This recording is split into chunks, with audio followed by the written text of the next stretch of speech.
والعاقبة للمتقين ولا عدوان إلا على الظالمين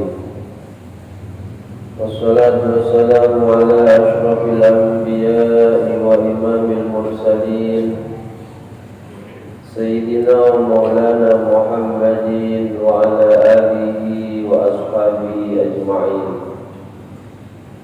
سبحانك لا علم لنا إلا ما علمتنا إنك أنت العليم الحكيم. رب اشرح لي صدري ويسر لي أمري واحلل عقدة من لساني يفقهوا قولي آمين. أما بعد.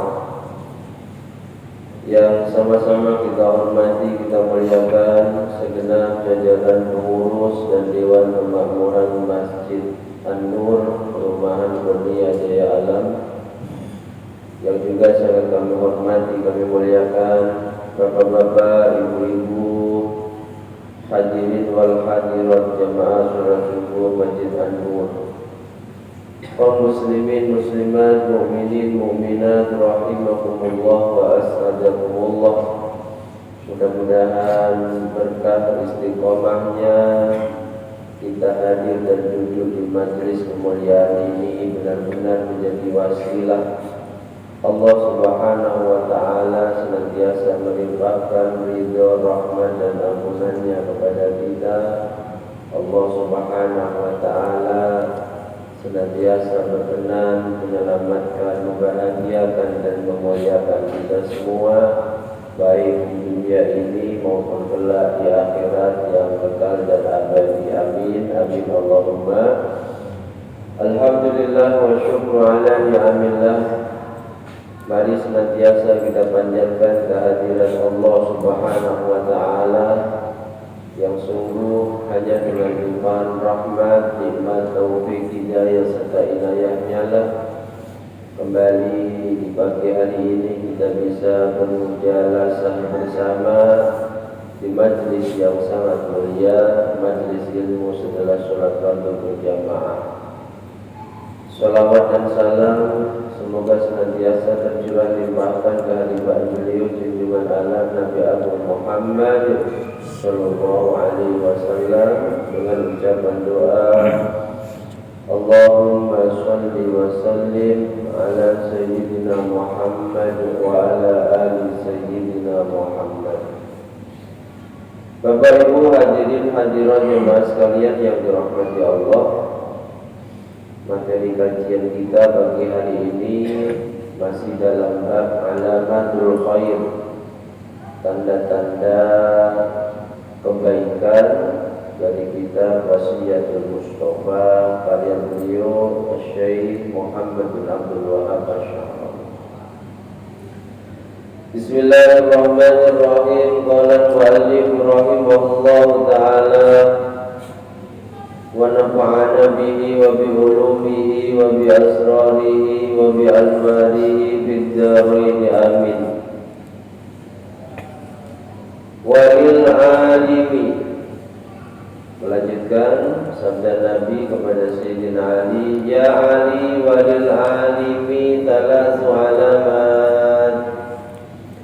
Wahai Ali,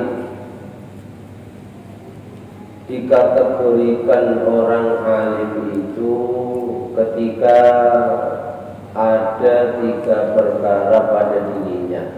Tanda orang alim, tanda ulama itu 3. Ulama itu ada ulama su, ulama dunia, ulama yang kita diperintahkan untuk menjauhinya, ada ulama yang baik, ulama akhirat, ulama yang kita diperintahkan untuk mencarinya setelah berjumpa, diperintahkan untuk memperbanyak mengambil faedah dan kebaikan darinya. Sebab tidak semua ulama itu boleh kita ikuti. Bahkan Nabi Shallallahu Alaihi Wasallam itu sampai mengatakan, ana min ghairi dajjal ahwafu alaikum minad dajjal. Ada orang yang lebih aku khawatirkan pada kalian dibanding Dajjal. Ada orang yang Rasulullah itu sangat mengkhawatirkan orang ini ada di tengah umatnya dibanding Dajjal. Kila sahabat bertanya, "Madzalika ya Rasulullah?" Siapa yang engkau maksud itu ya Rasulullah? Qala, Nabi menjawab, ulama usul, ulama yang buruk, ulama yang tidak baik, ulama dunia, ulama yang apapun yang dikerjakannya, apapun yang disampaikannya, ini ujung-ujungnya tujuannya untuk dunia. Tinggalkan itu, bahaya. Dan Nabi menjelaskan sebagian dari ciri-ciri ulama su yang itu lebih buruk, lebih bahaya dibanding Dajjal. Nabi katakan yaqra'una al-Qur'an, mereka luar biasa dalam membaca Al-Qur'an, dalam menyampaikan ayat-ayat Al-Qur'an, luar biasa. Kama unzil, sebagaimana diturunkannya Al-Qur'an, tapi la yujawizu taraqihim, Al-Qur'an yang fasih dia baca, Al-Qur'an yang fasih dia sampaikan, ini tidak melewati kerongkongannya. Hanya di lisannya saja dia fasih membaca Al-Qur'an, bahkan hafal Al-Qur'an, fasih menyampaikan makna yang terkandung di dalam Al-Qur'an, tapi Al-Qur'an itu tidak melewati kerongkongannya. Annahum yamruquna minal Islam, meskipun dohirnya dia bukan hanya sekedar muslim, tapi ulamanya orang Islam.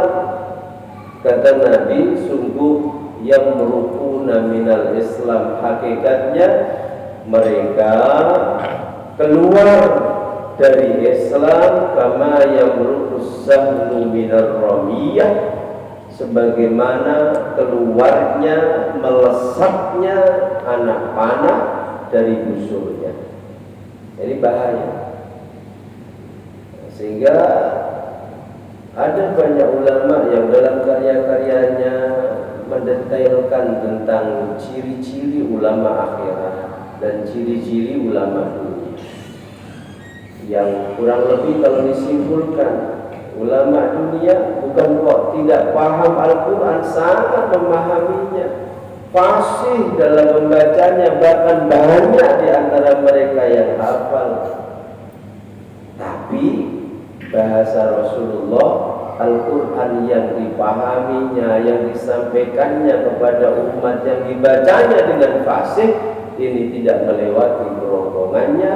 Dan sungguh hakikatnya mereka adalah orang yang keluar dari Islam, mengajak orang lain pun juga keluar dari pemahaman Islam yang benar, sebagaimana keluarnya anak panah dari busurnya. Cepat kan? Kira-kira ada orang mana itu pelan gitu panahnya, rata-rata tetap melesat dengan cepat.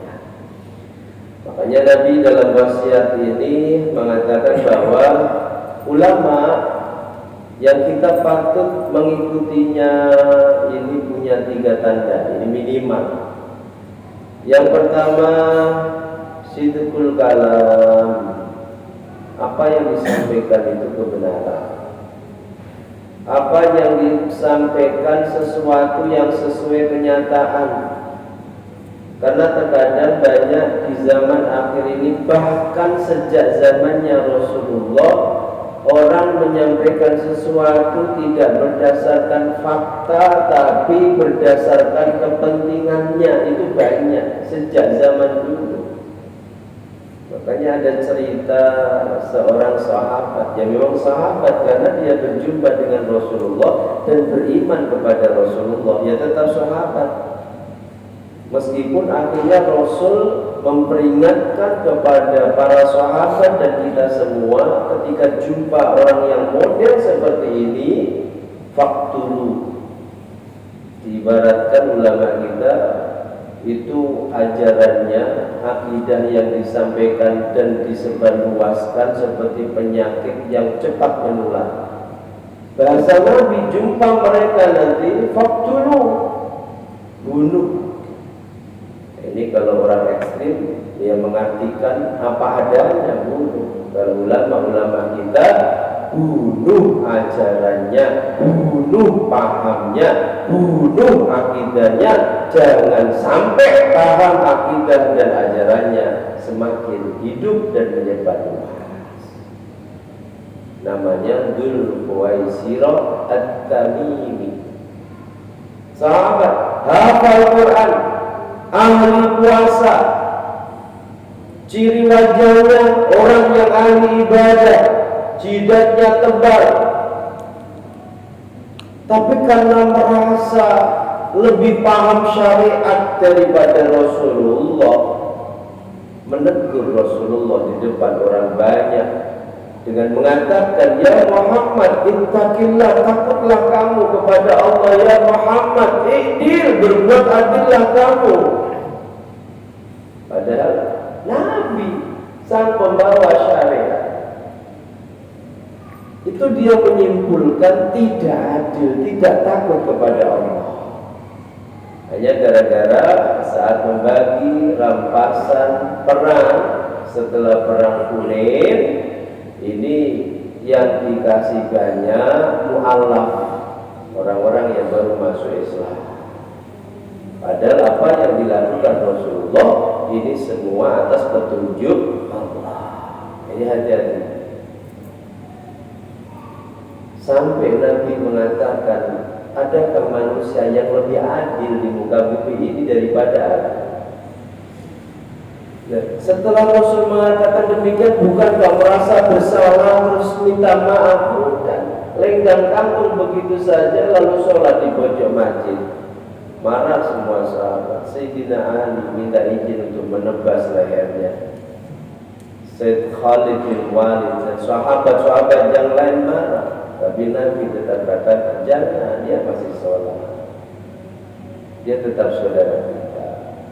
Tapi Nabi berpesan, dari keturunan orang ini nanti ada orang-orang yang modelnya seperti ini.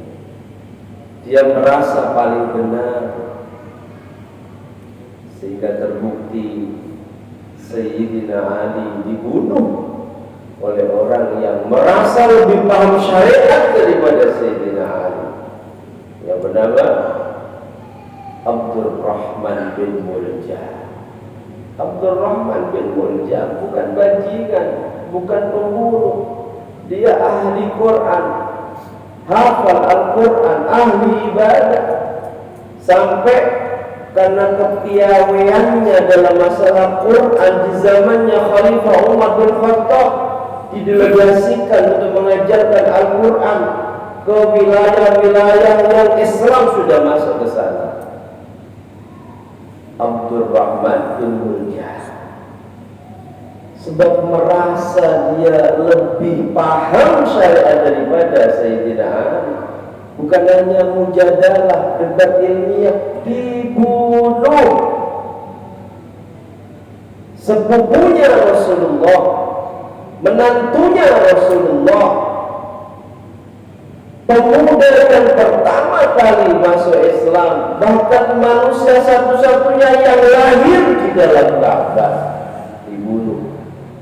Orang yang hafal Al-Quran, ahli sholat, yang bernama Abdurrahman bin Muljam. Bahaya, bahaya. Makanya sekali lagi, jangan yang penting Islam, kita mengambil Islam itu jangan yang penting guru kita orang Islam, jangan. Sebab Nabi sudah katakan 15 abad yang lalu, ada orang Islam, paham Islam, hafal Al-Quran, tapi merasa paling benar. Kelompok yang lain salah.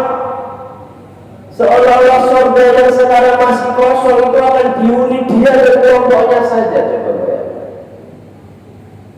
Padahal Rasul itu dakwahnya mengajak manusia sebanyak-banyaknya menjadi penghuni surga. Ini tidak.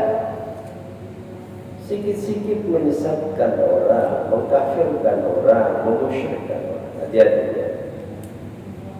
Banyak ulama yang menyampaikan sesuatu bukan sesuai dengan fakta dan realita, tetapi didasari dengan kepentingan pribadinya.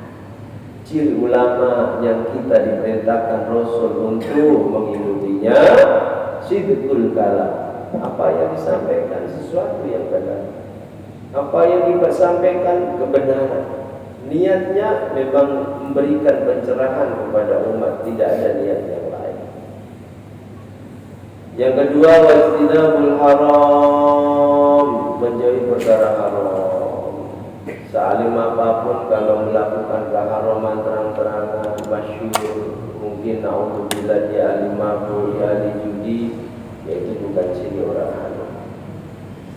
Yang ketiga, wattawadhu, ciri ulama yang layak kita jadikan panutan, kita ikuti adalah pribadi yang tawadhu, rendah diri.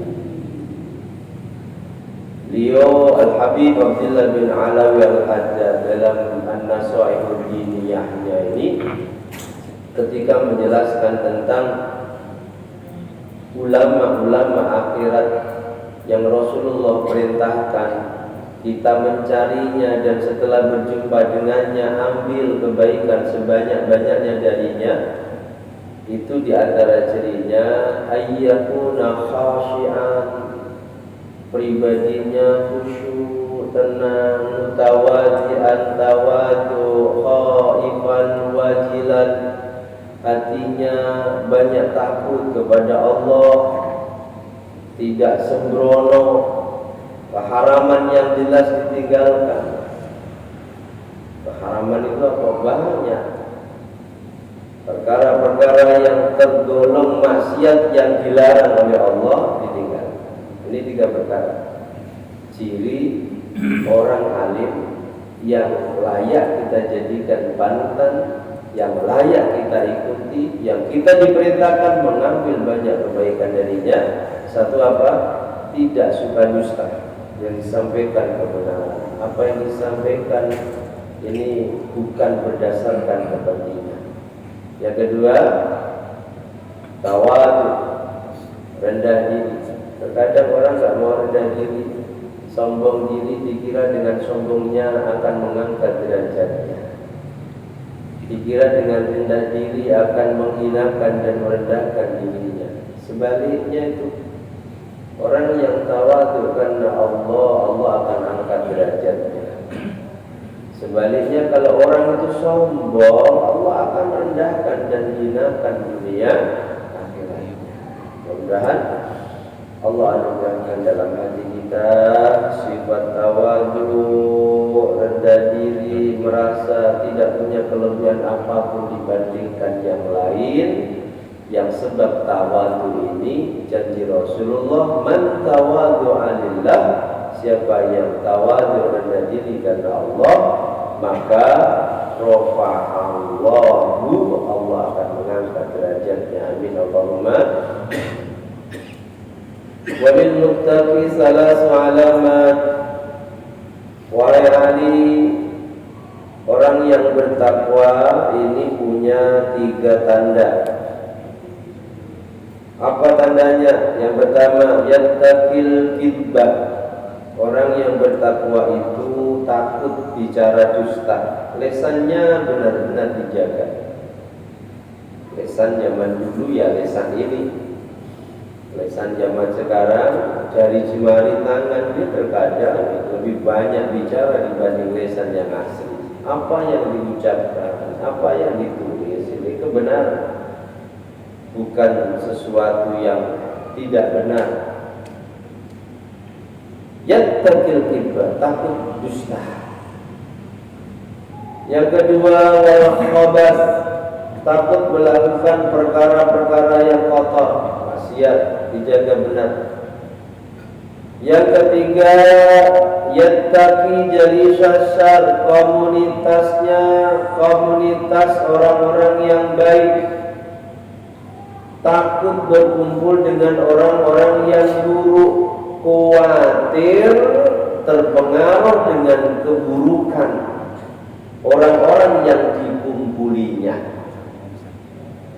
Terkadang kita yang memilih dalam berkomunitas yang baik-baik saja, ini saja masih belum baik, apalagi kalau kumpulan kita orang-orang yang buruk.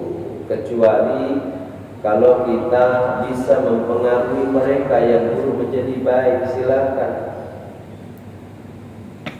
Dakwah yang dilakukan oleh para ulama itu macam-macam. Makanya kalau kita baca sejarah Wali Songo, percaya Wali Songo, yang tak percaya katanya itu ya aneh, makamnya jelas, keturunannya juga jelas, sampai sekarang masih hidup. Bahkan sebagian ajarannya pun tertulis jelas. Kalau dikatakan nggak ada. Wali yang 9 ini metode dakwahnya beda-beda, sehingga secara garis besar dikelompokkan menjadi 2, ada yang abangan dan putihan. Kalau abangan ini metode dakwahnya, budaya yang sudah berjalan di masyarakat ini diikuti, tapi perlahan-lahan isinya yang diganti. Ini bagi wali yang putihan nggak boleh, mengkhawatirkan nanti malah bisa terpengaruh dengan mereka. Tapi bagi Sunan Kalijogo, bagi Sunan Muria Raden Umar Said Sunan Muria atau Raden Masyid Sunan Kalijaga, itu beliau-beliau dalam berdakwah pakai wayang dan seterusnya. Yang putihan ya gak mau, dakwahnya kepada orang-orang yang baik. Yang kelompoknya yang abangan, orang-orang preman, perampok-perampok, bajingan-bajingan dikumpuli didakwah. Dan ternyata dengan cara yang digunakan oleh sebagian Wali Songo, meskipun preman tetap didekati, apa yang mereka suka itu awalnya diikuti, tapi lambat laun isinya dirubah dengan ajaran-ajaran Islam, berhasil. Akulturasi budaya berhasil mereka. Kalau kita, ya silahkan, andai mampu kita berkumpul dengan orang buruk, kita nggak terpengaruh, bahkan kita bisa mempengaruhi mereka, silahkan. Al-Imam Ahmad bin Hanbal itu pernah berdakwah dengan hikmah. 40 pemuda yang tiap malam mabuk dikumpuli tiap malam, sampai fitnah dari para ulama yang hidup sezamannya kepada beliau luar biasa. Ini terkenal ulama, terkenal ahli tasawuf, tapi kok kumpulnya dengan orang-orang mabuk. Ini namanya orang nggak suka. Mereka nggak tahu, ulama-ulama yang lain nggak tahu bahwa beliau punya misi ingin merubah 40 pemuda yang tiap malam mabuk ini sadar. Hanya kumpul begitu saja. Saat berkumpul, beliau selalu berdoa kepada Allah. Tidak berdakwah, hanya dikumpuli, dibarengi, tapi kayak ikut mabuk. Nah, kalau kita yang ngumpuli, ditawarin awalnya nggak mau, kedua pingin, penasaran rasanya, jadi pemabuk. Imam Ahmad bin Hanbal tiap malam mengumpuli mereka sambil terus mendoakan kepada Allah dengan sebuah doa yang masyhur diabadikan oleh para ulama. Allahumma kama farrahtahum fid dunya farrihhum fil akhirah. Ya Allah, sebagaimana Engkau gembirakan mereka di dunia. Orang mabuk ini katanya kan gembira, ya. lupa hutang, lupa masalah, tapi nanti kalau sadar pusing lagi. Ya Allah, sebagaimana Engkau gembirakan di dunia dengan mabuk mereka, farrihum fil akhirah, gembirakan juga mereka kelak di akhirat. Artinya apa? Menjadi ahli surga. Dan menjadi ahli surga itu orang yang baik. Dalam doa itu tersirat sebuah permohonan agar mereka diberi hidayah oleh Allah, tidak lagi menjadi pemabuk. Dikabul oleh Allah. Malam pertama sadar saat itu, ya dikumpulkan begitu saja tiap malam, dikumpuli. Tidak ada dakwah mengajak supaya meninggalkan pekerjaan mabuk mereka, tidak. Dikumpuli, akhirnya sungkan. Dan doanya Imam Ahmad bin Hanbal dijabah oleh Allah. 40 pemuda yang tiap malam mabuk di malam yang ke-40 setelah Imam Ahmad bin Hanbal tiap malam teladan berkumpul dengannya dan dakwah dengan hikmah, berdoa kepada Allah, dikabul oleh Allah, sadar tidak menjadi pemabuk. Ini kelasnya Imam Ahmad bin Hanbal. Nah, kita silakan kalau mampu. Kalau masih dikhawatirkan kita tidak menjadi orang yang mempengaruhi, tapi sebaliknya yang dipengaruhi, lebih baik tidak berkumpul dengan mereka. Tapi bukan berarti kita membenci mereka, bukan. Tetap kita harus sayang kepada mereka dengan mendoakannya. Jika memungkinkan kita bisa menyampaikan dakwah dengan lisan, sampaikan. Kalau tidak, minimal doakan, karena mereka bagian dari umatnya Nabi Muhammad SAW yang kita dilarang keras memusuhinya, meskipun dohirnya pelanggar syariat. Andai kita benci perilakunya, bukan benci orangnya.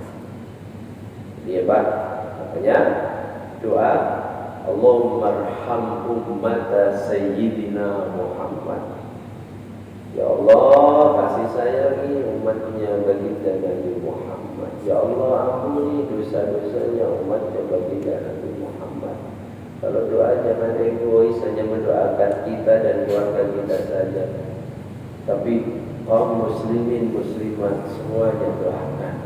Dengan segala kekurangan dan keburukan yang ada pada diri mereka, mereka tetap umatnya baginda Nabi Muhammad SAW. Jadi sukses, takut berkumpul dengan orang-orang yang buruk. Kemudian yada'u syatral halal makhafatan ayyaqa fil haram. Ciri yang keempat, orang yang bertakwa itu ketika ada perkara yang setengah halal setengah haram, belum jelas halal haramnya, yang disebut perkara syubhat, ditinggal khawatir dia jatuh pada perkara yang haram. Apalagi yang jelas haramnya, yang masih abu-abu ini boleh apa enggak ya, yang masih abu-abu ini halal apa haram ya, ditinggalkan. Punya sifat wirai, menjaga diri dari melakukan dan mengonsumsi sesuatu yang belum jelas halal haramnya. Ini penjelasan Rasulullah kepada Sayyidina Ali, ciri orang yang bertakwa. Ada 3. 1, gak suka dusta, gak suka melakukan perbuatan yang buruk, maksiat. 2, gak suka berkumpul dengan orang-orang yang juga ahli maksiat. Dan 3, ketika perkara itu belum jelas halal haramnya, ditinggalkan. Ya Ali, wahai Ali, lisidqi salasu alamat. Sifat jujur itu punya 3 tanda. Orang itu tergolong orang yang jujur, sidik, itu punya 3 tanda. Ketiga tanda itu, yang pertama kitmanul ibadah. Kitmanul ibadah, menyembunyikan ibadahnya, berusaha semaksimal mungkin tidak ada dalam hati niat memamerkan ibadah. Riya ini hati ya, bukan sesuatu yang nampak di zahir. Hati, meskipun ibadah sendirian di puncak gunung, tapi niat agar terkenal saya ini orang yang ikhlas ibadahnya di tempat sepi, nggak ada yang tahu kecuali Allah, itu sudah riya. Sebaliknya, meskipun kita ibadahnya di tengah keramaian, kalau hati kita selamat dari ingin memamerkan ibadah kita, terlebih agama ini memang harus ditampakkan. Kalau nggak ditampakkan, dari mana orang tahu tentang agama? Huwallazi arsala rasulahu bil huda wa dinil haqq liyudhhirahu 'ala dini kulli. Dialah Allah yang telah mengutus utusannya dengan membawa agama dan kebenaran, supaya utusannya ini menampakkan agamanya. Kalau semuanya sembunyi, ibadahnya sembunyi, dakwahnya sembunyi, bagaimana orang tahu akan agama Islam dan ajaran-ajarannya? Makanya ketika bicara tentang riya, itu urusan hati, bukan urusan penampilan, bukan urusan menampakkan ibadah kita. Paham ya? Sebab ada riya yang itu dilarang, ada syiar yang itu diperintahkan. Kalau kita niat syiar, bahkan niat menolong agamanya Allah, itu diperintahkan. Sebab itu tadi, agama memang harus ditampakkan. Kalau tidak ditampakkan, bagaimana manusia akan mengetahui tentang Islam dan ajarannya? Cuma ketika memang kita menampakkan agama kita, hati, jangan sampai ada niat memamerkan agama kita, memamerkan ibadah kita. Wa kitmanus shadaqah. Yang kedua, tanda orang yang sidik itu sedekahnya suka sir. Itu yang pernah kita jelaskan ya, dahsyatnya sedekah sir. Tapi bukan berarti sedekah terang-terangan dilarang. Yang ketiga, kitmanul musibah. Ketika dapat musibah dia nggak diceritakan. Andai terpaksa ngadu hanya kepada, masih ingat definisi sabar bagi orang awam, tarkus syakwa li ghairillah, meninggalkan mengeluh, berkeluh kesah, mengadu, curhat kepada selain Allah. Kalau kita masih suka curhat sana, curhat sini, saat Allah berikan ujian dan cobaan pada kita, kita belum tergolong orang yang sabar. Sabar tingkatan orang-orang khas, tarkus syakwa, sama sekali tidak mengadu meskipun kepada Allah. Ciri orang yang sidik itu ketika dapat musibah, diam, tidak diceritakan pada yang lain. Beda, kita ini mau dapat musibah saja, mungkin teror, ancaman, itu juga cerita kemana-mana. Orang yang sidik diam, berpasrah kepada Allah. Andai terpaksa berkeluh kesah, berkeluh kesahnya pun kepada Allah Subhanahu wa ta'ala. Ini ciri sifat sidik, jujur, sifat sidik, sifat bersungguh-sungguh. Itu satu, ibadahnya tidak pernah dicampuri dengan sifat riya. Dua, sedekahnya sering disembunyikan. Tiga, dapat musibah pun juga disembunyikan. Ya Ali walil abid. Selanjutnya ciri-ciri orang yang ahli ibadah. Kita lanjutkan pada pertemuan berikutnya. Semoga istiqomah. Allahumma wallahu a'lam bishawab. Al-Fatihah.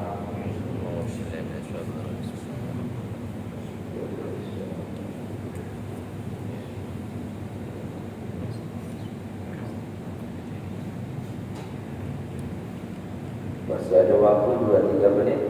Ada pertanyaan? Tidak ada. Cukup? Bismillahirrahmanirrahim. Alhamdulillahirabbil alamin. Allahumma shalli wa sallim ala sayyidina Muhammad wa alihi. Ij'al ya Allah jam'ana hadza jam'an marhuman. Waj'al tafarruqana min ba'dihi tafarruqan ma'suman. Waj'al jami'a man hadara fi hadzal majlis wa dhurriyyatahu min ahli al-ilmi wal fadli wal qiyam. La taj'alna wa iyyahum min ahli syarri wal dhurri wal tugyan. Allahumma barik lana fil maut wa fil ma'al maut. Infa'na ma 'allamtana 'allimna ma yanfa'una zidna ilman nafi'an amalan salih. As'alna rizqana ya Allah wa 'ajil alaina khalqaka sallallahu ala sayyidina Muhammad wa alihi walhamdulillahi rabbil alamin. Bismillahirrahmanirrahim. Wal 'asri innal insana lafi khusr illa alladziina aamanu wa 'amilus solihati wa tawassaw bil haqqi wa tawassaw. Subhanallahumma wa bihamdika asyhadu an la ilaha illa anta astaghfiruka wa atubu ilaik. Ada dan mohon maaf. Assalamualaikum warahmatullahi